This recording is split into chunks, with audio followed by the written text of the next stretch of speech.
Hello my lovely subscribers, మీ అందరికీ ఒక good news అయితే తీసుకొని వచ్చాను. ఖచ్చితంగా అయితే ఈ వీడియోని లైక్ చేయండి, మీ ఫ్రెండ్స్ కూడా షేర్ చేయండి, మన ఛానల్ అనేది సబ్స్క్రైబ్ చేసుకోండి. మీకైతే మంచిగా అయితే వీడియోస్ అయితే పెడుతున్నాను కదా. ఆ, పెట్టలేదు, లైక్ మీకు పెడతాను కూడా. ఇంకా మన ఛానల్ అనేది గ్రోత్ అయింది. అలాగే అంటే నా వాట్సాప్ సర్వీస్ ఛానల్ గ్రోత్ అయింది, అందువల్ల నేను పెడుతున్నాను. ఇప్పుడు రీసెంట్‌గా నేనైతే వాట్సాప్ గ్రూప్ అనేది ఒకటి క్రియేట్ చేశాను. మన సర్వీస్ సెంటర్ గ్రూపు. మీరు అందులో జాయిన్ అవ్వాలంటే నేను రేపు నేను ఒక వీడియో అనేది పెడతాను. పెట్టిన తర్వాత మీకు సర్వీస్ కావాలి అంటే నా గ్రూప్‌లో జాయిన్ అవ్వండి. మీకు బయట కన్నా నేను తక్కువ ప్రైజ్‌కే మీకు అప్లికేషన్స్ అనేది ఫిల్ చేస్తాను. మీరు నా గ్రూప్‌లో జాయిన్ అవ్వండి.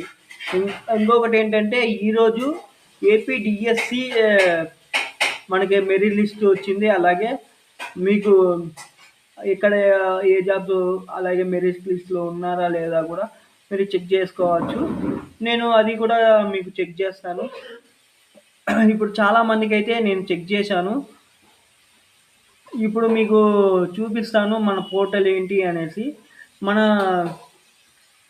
ఇప్పుడు చూడండి, మీకు ఏపీడీఎస్సీ ఇది పోర్టల్. ఈ పోర్టల్లో మనం లాగిన్ అయిన తర్వాత ఇక్కడ క్యాండిడేట్ లాగిన్ అని ఉంది. ఈ లాగిన్ మీద క్లిక్ చేస్తే మనకు మీ రిజిస్ట్రేషన్ నంబరు అలాగే ఇవన్నీ మీరు కొడితే మీకు ఖచ్చితంగా అయితే వస్తుంది. అలాగే మీకు ఇక్కడ మీరు లాగిన్ అయిన తర్వాత మీరు సెలెక్ట్ అయ్యారా లేదా అని కూడా మీకు ఇక్కడే కనపడుతుంది. ఇప్పుడైతే ఈ వెబ్సైట్ అనేది చాలా స్లోగా ఉంది. అందువల్ల మీకు ఇక్కడ క్యాప్చా కూడా ఎన్నిసార్లు రీఫ్రెష్ చేసినా రావట్లేదు. ఎందుకంటే ఇది ఇప్పుడే అందరూ రావడం వల్ల ఎక్కువగా రష్ ఉంది. అందువల్ల ఈ వెబ్సైట్ చాలా స్లోగా వర్క్ అవుతుంది.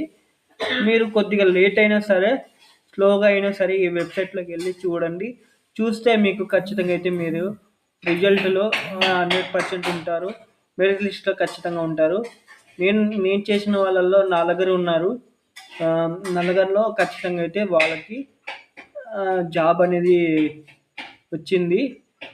నలుగురు ఉన్నారు. నలుగురిలో వాళ్ళు వేరే లెవెల్లో ప్రిపేర్ అయ్యారు డిఎస్సి. అందరూ టీచర్స్. ఈ టీచర్స్ లేకుంటే మన లాంటి స్టూడెంట్స్ ఇంక్రీజ్ అవ్వరు, రారు కూడా అసలు బయటికి. స్టూడెంట్స్ వాళ్ళ కొత్త టెక్నాలజీ ఎంత ఉన్నా కూడా మనకు కరెక్ట్గా గైడ్ చేసే వాళ్ళు ఒకరున్నా సరిపోతుంది. అది టీచర్స్ ఉండే పవర్ మాత్రమే.